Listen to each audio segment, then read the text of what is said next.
Ladies and gentlemen, please welcome the hard-hitting lightweight prospect. It is, of course, Mr. Gervonta Ingram. Gervonta, welcome to the show, my man. Thank you for having me on the show. Hey, it's my pleasure, my friend. So it's your first time on, so it's great to have you to have you on. You're currently 5-0 as a pro, 4 KOs.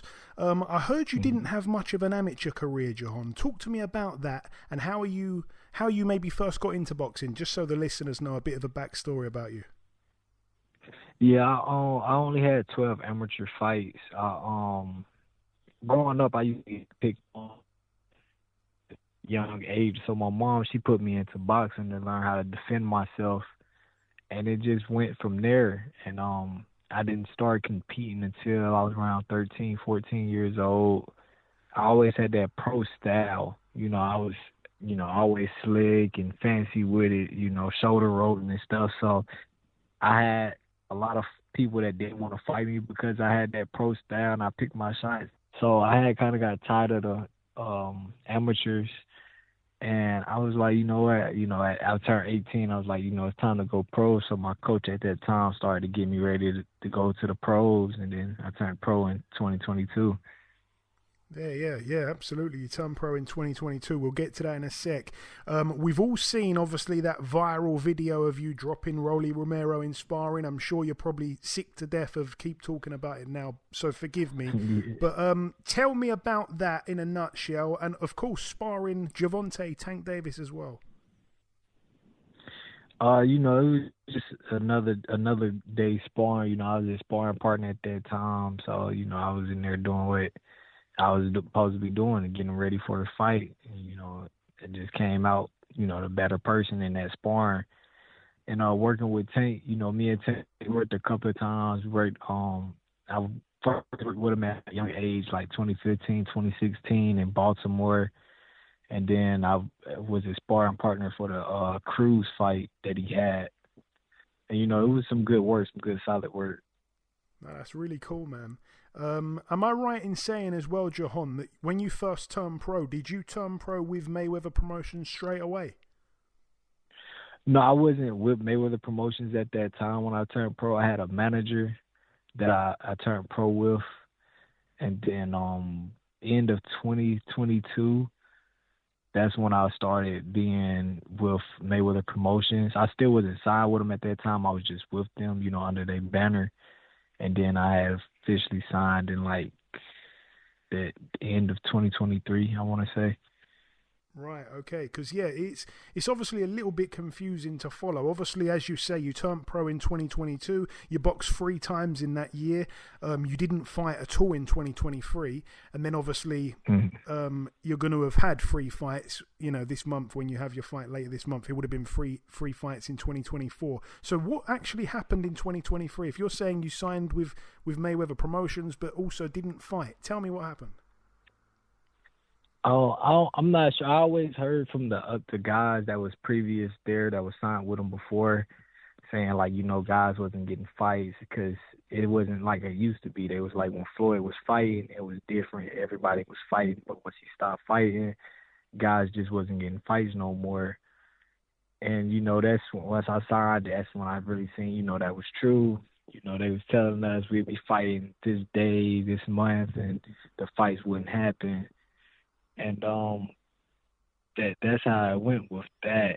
So, I was thinking it was gonna pick up because they kept saying it was gonna pick up especially when it came 2024, they said it was gonna pick up, but nothing changed. Nobody over there was getting fights.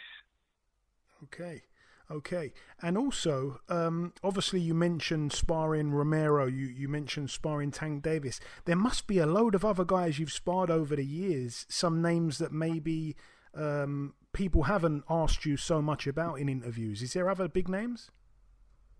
Yeah, it's some, not no major names that's big right now, but I done sparred with some top guys that was like formerly big, or some guys that's upcoming prospects. You got any names for us? I can't think of everybody's name off the top of my head. I done sparred a lot of people. Okay. That's fine. That's fine. Yeah, I can't think of everybody's name right now. That's fine. You're now signed to Misfits. Personally, I'm not a massive fan of all the YouTuber influencer fighting stuff that we're seeing nowadays, but you're obviously not an influencer. You're actually one of the real fighters in the stable. Right, yeah. So I'm signed to Misfits Pro. So Misfits has two sides now. They had the Misfits with the influencers, and now they have Misfits Pro. They have 3 of us pros right now. They got me and Anderson first, and now they just signed Dylan Price. So they got 3 professionals now. So I can see, they built it more of the professional stable to have more professional fights on that side. Okay, that's really interesting. I didn't know that, so that's really good to know, because I just kind of thought to myself, like, yeah, man, the influencer thing's not really my thing, but if they've got a separate entity, that sounds really cool. Mm-hmm. How did that come around? Because again, that's kind of random for a guy that's only had a handful of fights. Yeah, so my manager Sal, I had met him a while back, and he was keeping up with my career and following my career, and then once he heard that I got out my contract and was a free agent, he reached out, we talked, and I got signed with him, and then he was the one that bought me the Misfits opportunity, because I didn't even know they was they was doing the pros either, because they had just announced that. So that was something that I didn't know at all, and he brought that to my attention. Wow. Okay. Shout out to Sal. Let's touch on your upcoming fight, Jahan. You'll be boxing Jonatas Oliveira on November 22nd in Newcastle, England. Jonatas has been stopped just twice in his 15 losses. Both stoppages were body shot stoppages. I'm guessing though that you already knew that. Yes, I did. I'm guessing it's going to be important then to go to the body this fight. Yeah, that's something we've been working on. We see, he pretty weak to the body, so my coach already pointed it out, and we've been working on a lot of body shots this count. Yeah, I mean, like I say, he's been in there with he's been the people that he's been stopped with are not necessarily known either as big punchers. Obviously, your punching power's got a little bit of a reputation now, under the bright lights and in sparring. So I'm guessing you're quite confident of getting this stoppage. Yeah, it's not something I go in for. It just happens. But since my last fight, since I didn't get the stoppage, it is something that I'm about to be a little bigger on now. Is looking for the stoppages. I didn't like the fact that it went to the decision cards with the judges. I just didn't like the fact of that. So from now on, that's going to be the plan, is to get stoppages moving forward. Obviously, though, it is good, though, sometimes to get that experience. Yeah, definitely. And I don't think, obviously, anyone's expecting you to have a hard night's work on the 22nd, and that's the way it should be, just 5 or 6 fights into your pro career, especially with, that lack of amateur experience. But tell me, Jahan, what are your goals maybe for 2025? We're not far away from the start of the next year, obviously. Yeah, I want to start picking it up some more. This is more just still like a little tune-up fight. I've been off and active for a little while. So, they trying to get me back active, get me back used to the feel of things. But I feel like after this one, I want to start stepping it up and, getting some tougher opponents to start climbing up them rankings. And again, I don't want to put any words in your mouth at all, but is there anyone that you look at while being obviously a young, undefeated prospect, only 5 fights in, about to be 6 fights in? Is there anyone that you look at in the lightweight division and you look at and think, I really think I could beat him? Is there any names? Like I said, I don't want to put words in your mouth there. No, it ain't no words in my mouth. I know Raymond Ford came up to 130. I like to see him. I want to say Andy at 130. I like to see him too. I really got to do my research at 130, because a lot of guys, they done moved. The guys that was at 130, they not there no more. So I got to really do some research to see who all there right now. But, like the Kid Austin, Abdullah Mason, all them guys, that's other prospects too. Like, yeah, I want to see them. So just to confirm, because you mentioned 130, that is really where you're going to be fighting at when it comes to actually needing to make weight, yeah? Yes. So, okay. Yeah, because this would actually be my first 130 fight. I haven't had a 130 fight since I turned pro, and that's my weight class.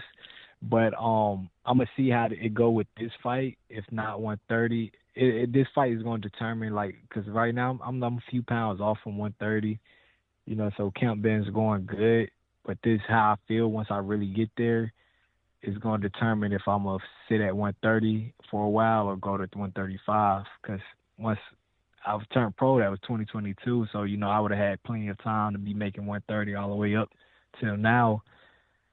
But since I've been inactive, I haven't been sitting at that 130 weight at all. So I got to see how, my body reacts to it. I feel like I'm going to be okay, though. I'm going to be good. But if anything doesn't feel right, I'll be definitely at 135. Okay. I'm really happy that you cleared that up, because obviously at the start of the interview I announced you as a lightweight prospect, but okay, it's good to know you're going to be at 130. So yeah, super feather. Just before we let you go, Jahan, I've kind of blown through the questions I had for you, but if you've got any closing words to the listeners, obviously, it's a UK-based podcast. You're going to be fighting here for the first time in the UK, and I also want you to maybe thank any sponsors you have, give out your social media handles as well. Take it away, my friend. The floor's yours.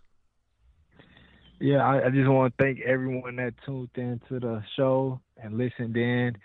November the 22nd, I look forward to putting on a great show out there in the UK for everyone in Newcastle. I look forward to come back for many more. You can look me up at Jahan Ingram on Google. All my social medias is Ingram Jahan. And, we look forward to becoming 6-0 November the 22nd. There we go. You'd be a fool to miss it. Tune in, 22nd of November in Newcastle. Listen, Jahan, it's been my pleasure speaking with you this week. Thanks so much for your time. Best of luck on the 22nd, and we'll speak sometime afterwards, my friend. Yes, sir. Thank you.